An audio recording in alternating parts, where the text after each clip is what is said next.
se réjouit de vous accueillir, Franck. Hop, on va mettre ça. Et est-ce que vous avez besoin de partager votre écran? Non. Non? Parfait, ok.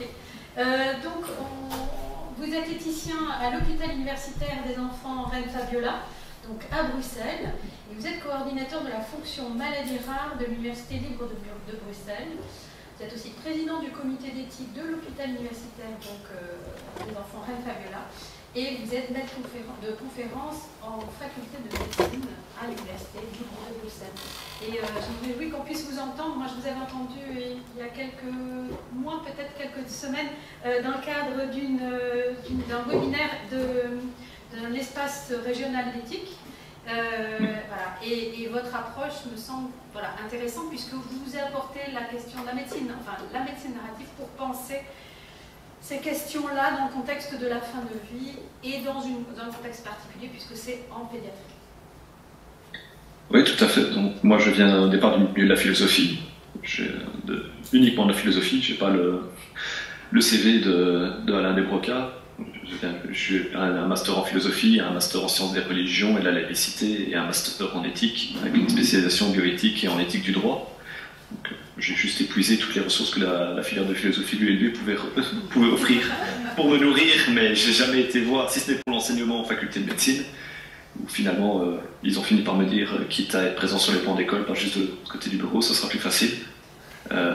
Mais du coup, ça fait maintenant 7 ans que je finalise une thèse de doctorat qui doit être remise la semaine prochaine, enfin, sur le thème des soins palliatifs pédiatriques périnataux dans le cadre des maladies rares. J'ai choisi exprès ce thème, auquel je me suis confronté au départ dans ma pratique clinique, puisque je suis arrivé à l'hôpital des enfants en 2016. En 2017, je rentrais au sein de son comité d'éthique, et en 2019, j'en prenais la présidence. Et donc j'ai travaillé sur ce thème des soins palliatifs pédiatriques périnataux dans le cadre des maladies rares, parce que sur le plan de l'éthique et sur le plan de la philosophie, ça me permettait d'aller à un cas limite et à un cas tout à fait spécifique du soin. Donc on est dans un cadre périnatal, parce que la toute première situation clinique en fait, que j'ai dû aborder en tant que président de comité d'éthique, c'était une situation qui était anténatale, donc pour laquelle la patiente n'était pas encore née. Donc sur le plan légal, on n'avait personne, elle n'avait pas de personnalité juridique, pas de droit propre, elle n'avait même pas encore de prénom propre au moment où la question de ses soins est arrivée sur la table de notre comité d'éthique.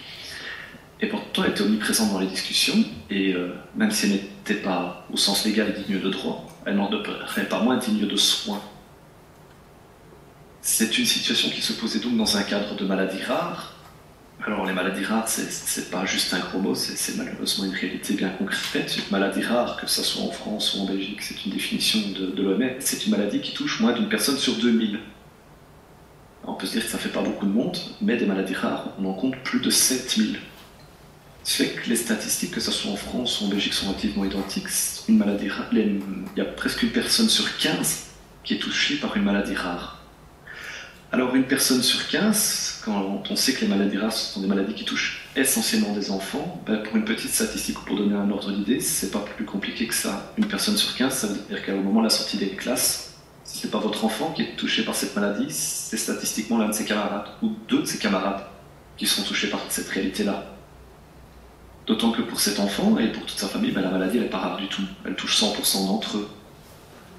Mais ce sont des maladies pour lesquelles on manque cruellement de connaissances, on manque cruellement de ressources techniques, et on manque d'expertise, parce qu'on a très peu de cas. Et enfin, c'était une situation qui se posait dans un contexte de soins palliatifs, parce que cette petite fille atteinte d'une maladie rare, elle était appelée à naître en fin de vie. C'était une maladie grave, incurable et limitant la vie. Alors je dis que pour les maladies rares, on manquait d'expertise. Malheureusement, on n'en manquait pas d'expérience. Parce que Nia, c'était la petite fille. C'est un surnom que je lui ai donné, bien entendu, ce n'est pas son identité réelle.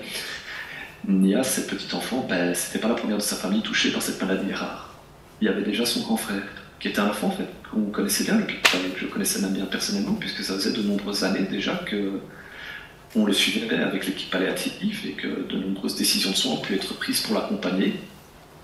Mais est arrivée la question, au moment du diagnostic anténatal, est-ce qu'on allait faire exactement la même chose pour sa sœur à naître?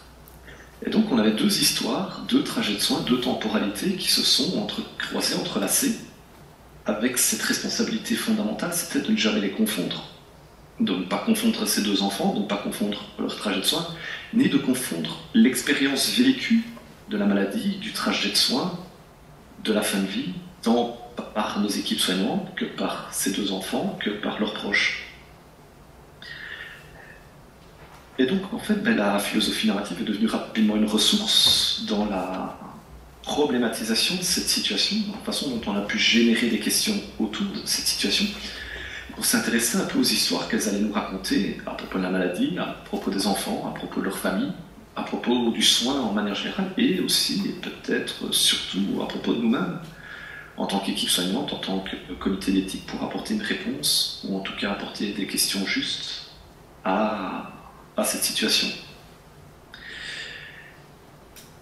En France, vous bénéficiez de cette richesse. On a pu citer déjà beaucoup d'auteurs, mais la narrativité y a trouvé un foyer riche de sens. J'ai eu l'occasion de travailler de nombreuses années à travers ma thèse et déjà en faculté de philosophie sur les textes de Paul Ricoeur, et plus spécifiquement en éthique sur Soi-même comme un autre, qui apporte une richesse inouïe, avec cette question qui se trouve sa limite aussi, puisque dans Soi-même comme un autre, Ricoeur pose toute la question de l'identité narrative. La question qui était la mienne dans ma thèse, c'est quelle est l'identité narrative d'un enfant à naître en fin de vie? Comment est-ce qu'on rend possible, est-il possible pour cet enfant d'y attester de lui-même? Comment est-ce qu'on se rend capable de l'écouter?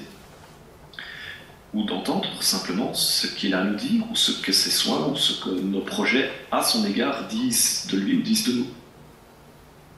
Alors j'aime bien croiser, que ce soit en cours ou même en clinique, et le cas échéant ici en conférence, 3 citations qui sont abondamment reprises tant par Ricoeur que par un autre milieu de la médecine narrative, là pour le coup, de l'Université de Columbia, qui sont une citation d'Alistair MacIntyre, une paraphrase de Roger Fry et une citation de Simone Weil.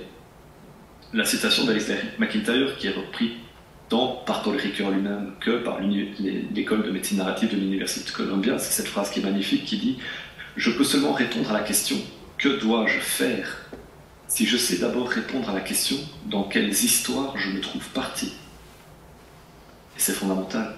Pour savoir ce qu'on doit faire, ce qu'on peut faire, il faut d'abord se poser la question de dans quelles histoires nous nous trouvons partis.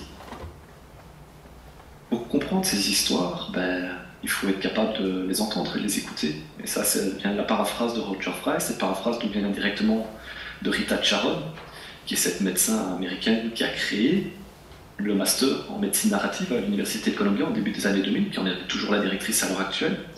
Cette phrase que je vous traduis directement en français également, c'est « Ce n'est que lorsqu'une personne n'existe dans notre vie dans aucun autre but que d'être écoutée que nous pouvons réellement l'entendre. » Ce n'est que lorsqu'une personne n'existe dans notre vie dans aucun autre but que d'être écoutée que nous pouvons réellement l'entendre. Et enfin, il y a cette phrase magnifique de Simone Weil dans Attente de Dieu qui dit « L'attention consiste à suspendre la pensée, à la laisser disponible, vide et prête à être investie par son objet. La pensée doit être vide, en attente, ne cherchant rien, mais prête à recevoir dans sa vérité nue l'objet qui va la pénétrer. » Poser la question du soin, donc sous la forme d'une histoire qu'on doit se rendre capable d'entendre, c'est aussi prendre la mesure de la façon dont on va éditer ces histoires, dont on va les raconter. Et donc de poser cette question, mais finalement, de qui et de quoi racontons-nous une histoire? De qui et de quoi racontons-nous une histoire quand nous sommes face à des maladies pour lesquelles nous n'avons que très peu de connaissances, très peu de ressources? Quand nous sommes face à des maladies qui vont questionner les limites du soin, les limites de la vie, peut-être même le désarroi tant de la vie et du soin. De qui et de quoi racontons-nous l'histoire quand le sujet, centre de l'histoire, est encore absent proprement, mais omniprésent pour la totalité des personnes qui l'entourent. Et ça mène à une question que j'utilise en leitmotiv en clinique, quotidiennement. De qui et de quoi prenons-nous soin? De qui et de quoi prenons-nous soin, c'est une question que je pose inlassablement, parce que je l'avoue, je veux qu'elle ne soit jamais péjorative, c'est jamais une critique, c'est jamais une attaque, c'est un éveil. C'est un éveil parce que c'est une question pour laquelle je considère qu'il n'y a aucune mauvaise réponse. Poser parfois directement aux enfants, posée aux proches, posée aux équipes soignantes qui viennent m'interpeller au comité d'éthique, de qui et de quoi prenons-nous soin, c'est faire l'invitation, c'est même exhorter à une qualité d'écoute et une qualité d'éveil. Parce qu'il n'y a pas de mauvaise réponse, surtout dans ces situations critiques. Amener un soignant parfois à prendre conscience que, là peut-être il a besoin de prendre soin de lui, ou que l'équipe a besoin de prendre soin d'elle, en disant on a besoin de faire plus, ou là précisément on ne peut pas faire plus. On a besoin de proposer, parfois même d'imposer des limitations, un protocole de limitation d'arrêt de traitement face à la volonté de tout faire, ou peut-être juste l'incapacité d'imaginer que tout ne soit pas fait pour l'enfant. De qui et de quoi prenons-nous soin? Et c'est une question outil, et j'invite vraiment tous ceux qui peuvent en avoir utilité, toute personne qui se retrouve confrontée à des situations cliniques difficiles, à en faire usage. Et c'est une question que j'ai portée, et que j'ai eu l'occasion de porter jusque dans des congrès internationaux de l'industrie pharmaceutique, que j'ai pu présenter à des dirigeants de l'industrie pharmaceutique, simplement leur poser la même question, de qui et de quoi prenons-nous soin. C'est pas péjoratif, mais ça oblige de se poser la question, finalement, cette part de la citation d'Alistair MacIntyre, dans quelles histoires on se trouve parti, en fait. Un peu la nôtre, un peu celle des autres. Et en regard de tout ça, de qui et de quoi prenons-nous soin, pose deux autres questions. Pour l'ensemble des personnes que ces histoires ont rassemblées, qu'est-ce qui importe et qu'est-ce qui est difficile? Qu'est-ce qui importe et qu'est-ce qui est difficile va permettre d'interroger les valeurs, les principes, les vertus, tout ce qui motive le soin, le projet de soin, ou éventuellement le désarroi, les peurs, les craintes, les doutes, mais également les espoirs, les rêves.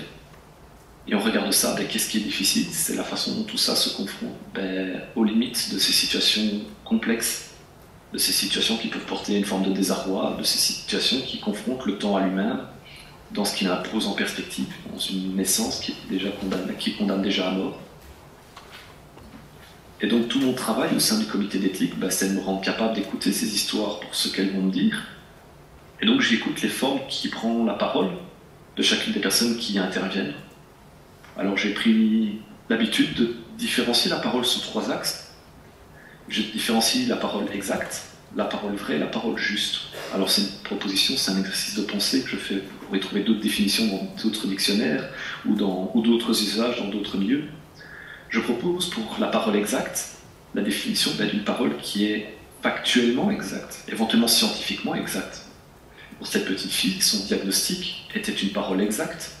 C'est-à-dire c'est une parole qui n'est pas remise en question, ça peut être une parole médicale, ça peut être une parole légale aussi. C'est quelque chose qui ne prête pas à l'opinion ou à un changement de perspective. Il y a la parole vraie. Alors la parole vraie, c'est pas la parole d'une vérité qu'on écrirait avec un grand V, c'est la parole qui est vraie pour les personnes qui l'expriment. Qu'est-ce que ces personnes expriment de vrai pour elles? Quelle est leur vérité que je dois me rendre capable d'entendre? Parce qu'on a l'exact d'un côté, et comme plusieurs personnes ont pu partager dans les précédentes interventions et dans les questions-réponses, comment est-ce qu'elles vont vivre cette parole exacte? On parlait des différentes façons dont les gens vivaient un diagnostic, quels étaient les mots, ou le jargon, le vocabulaire qu'elles utilisaient finalement pour exprimer leur expérience vécue de ces éléments éventuellement exacts.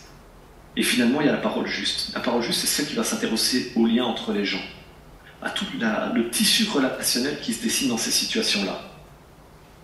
Alors, ma perspective en tant que philosophe dans un hôpital, c'est souvent, je dis avec un demi-sourire, quand on vient poser une question au gars qui a un diplôme en philosophie dans un hôpital, c'est que la situation n'est pas problématique, elle est juste désespérée.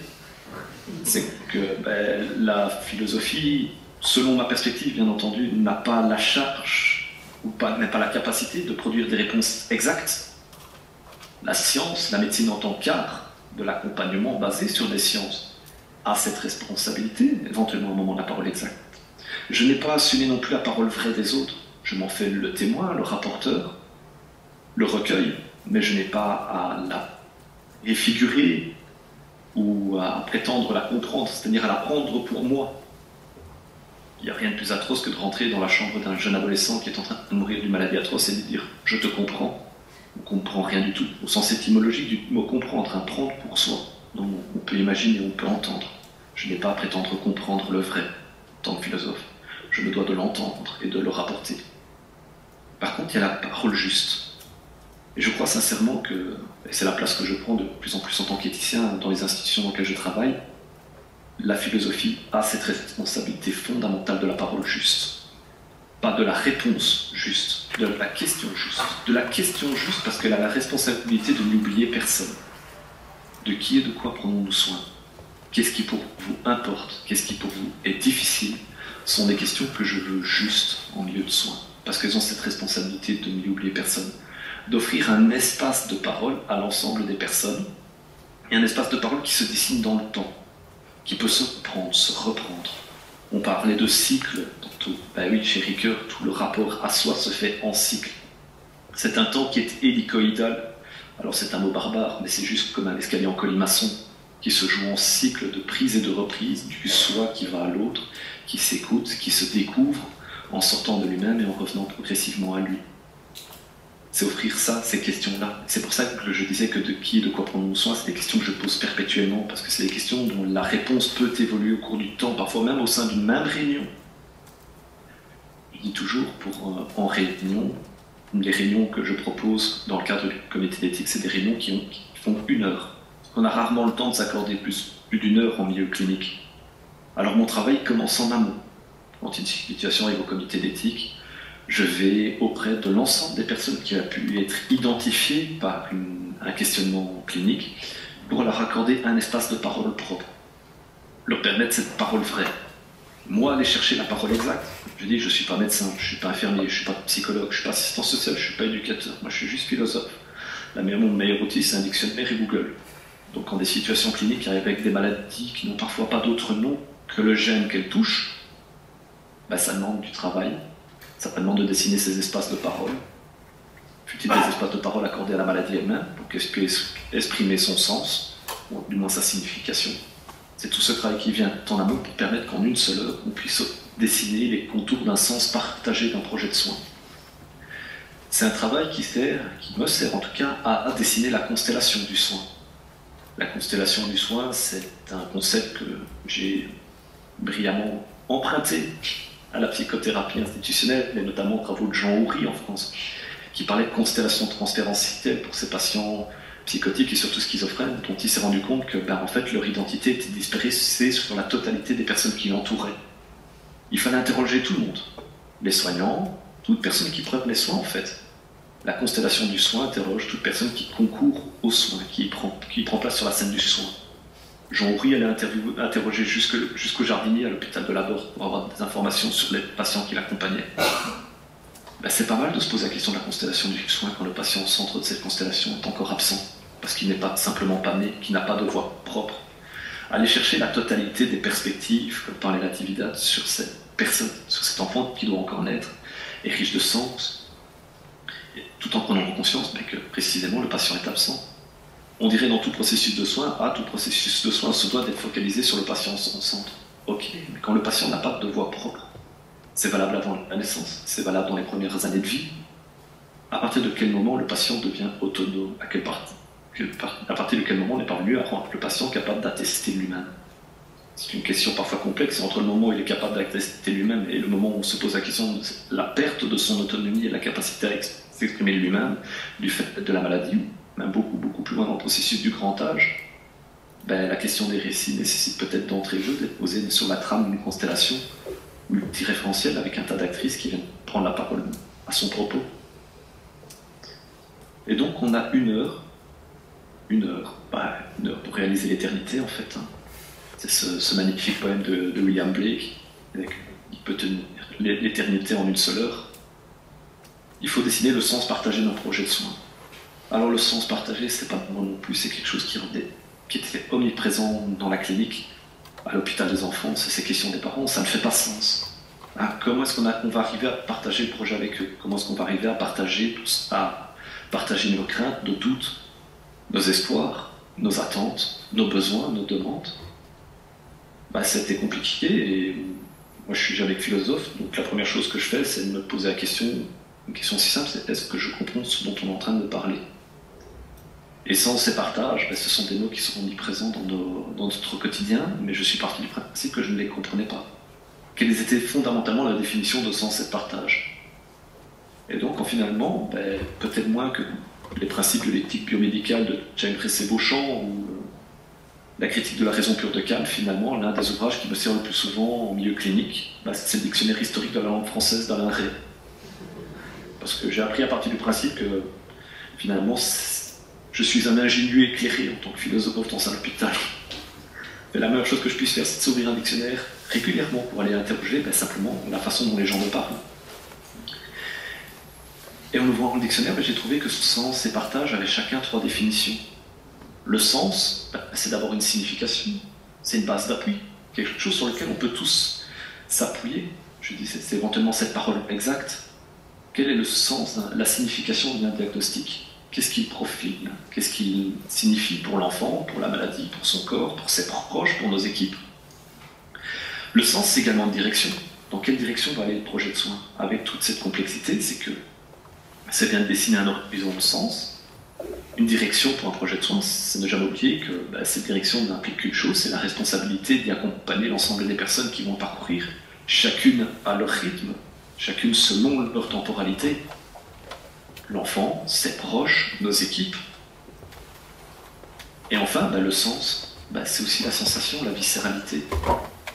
Très pragmatiquement, on ne voit jamais autant de burn-out que dans des équipes où on n'écoute pas la sensation. On n'écoute pas de la façon dont, jusqu'au plus profond, au plus viscéral, la question du soin et du projet de soin résonne. Et partager, la même chose, partager, on peut lui trouver 3 définitions. D'abord, partager, c'est permettre l'échange. C'est ce que je disais, c'est ces entretiens préalables. C'est offrir un champ d'appui, une signification commune, lors de cette heure de discussion, où chaque personne aura pu s'exprimer. S'exprimer, et partager, c'est aussi prendre part. Comment permettre à l'ensemble de ces personnes de prendre part à un projet de soins, d'y participer. Avec cette complexité, c'est comment permettre à un enfant qui n'est pas encore né de prendre part à son propre projet de soins. Comment est-ce qu'on se rend capable de l'entendre? Et une fois né, mal né peut-être, ou né en fin de vie, comment est-ce qu'on se rend encore capable de l'entendre, de le rendre capable de participer à son projet, ne serait-ce que par les façons liminales dont il va s'exprimer. Et enfin, partager, c'est aussi singulariser. Quand vous prenez un gâteau et que vous le découpez en parts, que vous le partagez, chaque part est singulière. Ça veut dire qu'au terme de la composition d'un projet de soin, il faut que chaque personne s'y sente reconnue pour elle-même, et le sentiment d'être une personne singulière. Il n'y a rien de pire que de dire « Ah oui, l'équipe de l'unité de soins intensifs, j'ai rencontré l'équipe de l'unité de soins intensifs. » Non, je n'ai pas rencontré l'équipe, j'ai rencontré quelques soignants, éventuellement les soignants qui vont être à charge de l'enfant, pas toute l'équipe. Ah, les parents ont dit que. C'est atroce comme phrase. Fait, les parents, c'est 2 personnes, a priori, je prends bien sûr le schéma de plus archétypal, voire de plus en plus caricatural d'un noyau familial, avec 2 parents dedans. Mais ce sont 2 personnes à part entière. C'est éventuellement un couple qui va se répondre aussi avec une histoire qui dépasse le simple rapport à leur parentalité. Donc, permettre un sens partagé, c'est un sens qui permet une signification, une direction et une sensation dans un échange, une participation, une singularisation. Pourtant, c'est pas si compliqué que ça, mais il faut se donner le temps, ou se donner les temps. Alain Desbroca a présenté toute une série de formes du temps. La médecine narrative, elle, est beaucoup moins riche peut-être en concept que la philosophie, mais elle propose 2 formes de temps singulières à la façon dont on raconte le soin, c'est le tempo et le chronotope. Alors c'est 2 mots barbares, mais on peut prendre le temps de les expliquer ou d'en proposer des définitions. Le tempo, c'est simplement la forme du récit, fondamentalement le nombre de mots qui vont être nécessaires à raconter quelque chose au sein d'un récit. Prenez un récit de soins, ces exemples de cas, il y a la médecine narrative, les ouvrages d'éthique regorgent de livres de cas cliniques. Combien de mots sont accordés à chaque situation? On voit parfois des épisodes de crise remplis de mots, ou des éléments qui sont très denses. Dans une parole vraie, qu'est-ce qui va prendre le nombre de mots de chaque élément d'un récit? C'est la part très formelle d'un récit, son tempo. La façon dont les événements, dont les rapports aux choses, dont les expériences du soin, de la maladie, du sens, vont se mettre en phrases et de manière très géométrique, presque géographique, vont prendre de l'espace dans le récit. Le chronotope, lui, ben, c'est la succession des événements. Je vais donner un exemple très simple pour le comprendre. Prenez un patient qui va faire un épisode de crise et donc passer éventuellement en unité de soins intensifs, avec énormément de soins qui sont faits. Et on voit son dossier qui se remplit avec énormément de soins. Les paroles des soignants vont densifier, comme on l'a dit, son tempo. Et puis la crise passe. Éventuellement, le patient peut retourner à domicile. Et il y a une ellipse dans le récit. Et pourtant, le temps s'est écoulé parfois seulement de 24-48 heures en unité de soins intensifs et d'autres plusieurs semaines à domicile. C'est ça le chronotope. Mais le chronotope n'appelle qu'à une chose, c'est à s'éveiller au fait que l'expérience vécue du soin varie. En clinique, on va dire « Ah ben ouais, sur cette période de temps-là, il ne s'est rien passé. » Non, il ne s'est pas rien passé. Il ne s'est rien passé dans le dossier du patient. Mais lui a continué à vivre quelques jours, une semaine, des semaines avant de revenir auprès de nous. On doit prendre ça en compte, c'est que son expérience de la maladie ne s'est pas interrompue. Même chose pour ses proches et éventuellement les équipes qui allaient au domicile. C'est notamment, à travers le chronotope, la question du confort qui est omniprésente. Ah, il est beaucoup plus confortable qu'avant. Ben oui, mais en même temps, il y a 2 semaines, il était en unité de soins intensifs, il était intubé en coma artificiel. Donc oui, il est moins inconfortable qu'avant, mais est-ce qu'il est confortable à l'heure actuelle? Moins inconfortable que dans un épisode de crise. Ça questionne peut-être plus notre expérience de la souffrance de l'autre que la réalité de la souffrance du patient en tant que tel. Avec toute cette question, je la reprends, de qui et de quoi prenons-nous soin? Est-ce que nous prenons soin de la souffrance du patient ou de notre expérience vécue de la souffrance du patient? Et je le dis, c'est pas péjoratif, parce que notre expérience vécue de la souffrance du patient peut être elle-même une sorte, la source d'une forme de souffrance. Et c'est du coup poser ce champ de questions par rapport à une situation de soin, ça vient surtout peut-être d'une crainte très personnelle. C'est est-ce qu'une autre question, aurions-nous eu un autre trajet de soins? Quand on vient au comité d'éthique, quand on vient chez moi avec une question, avec une situation clinique, je dois la formuler en question, accompagner les équipes pour savoir finalement qu'est-ce qu'on me demande. Parfois, ce sont des questions éminemment critiques. Peut-on arrêter les soins? Avec des situations presque très binaires, des équipes qui sont en plein désarroi thérapeutique, en plein désarroi clinique. À une autre question, aurions-nous eu un autre trajet de soins? Aurions-nous eu une autre réponse? En fait, c'est se rendre compte qu'une grosse part du rapport philosophique ou éthique aux soins se joue sur une trame temporelle qui est peut-être celle du futur antérieur. Qu'est-ce qui aura été quand on vient nous interroger? Alors là, c'est peut-être moins Ricoeur, c'est peut-être moins la médecine narrative qu'un autre auteur français avec lequel Ricoeur a énormément discuté, qui est Emmanuel Lévinas. Une grosse part de la philosophie d'Emmanuel Lévinas se joue sur cette trame temporelle du futur antérieur. Quels soignants aurons-nous été pour ce patient, en fonction des décisions que nous allons prendre, en fonction du soin que nous allons proposer? Même chose pour ses parents. Quels parents auront-ils été pour lui? Alors ce n'est pas se figer dans un doute paralysant, c'est simplement s'offrir le champ des possibles. Et c'est se rendre compte que à jouer en futur antérieur, comme l'a très bien dit Alain Desbrocas, c'est le soin à moins qu'une succession d'actes. Et ma promotrice de thèse m'a interdit de noter dans ma thèse que le soin financé à l'acte était un meurtre institutionnalisé. Bien, si j'ai pas arrêté de le penser personnellement, je continue à considérer que le soin est l'accompagnement des personnes qui se racontent en histoire. Le soin ne peut se donner que dans le temps. C'est un processus d'accompagnement avec des rythmes multiples. Et c'est un processus d'accompagnement précisément qui se raconte en histoire.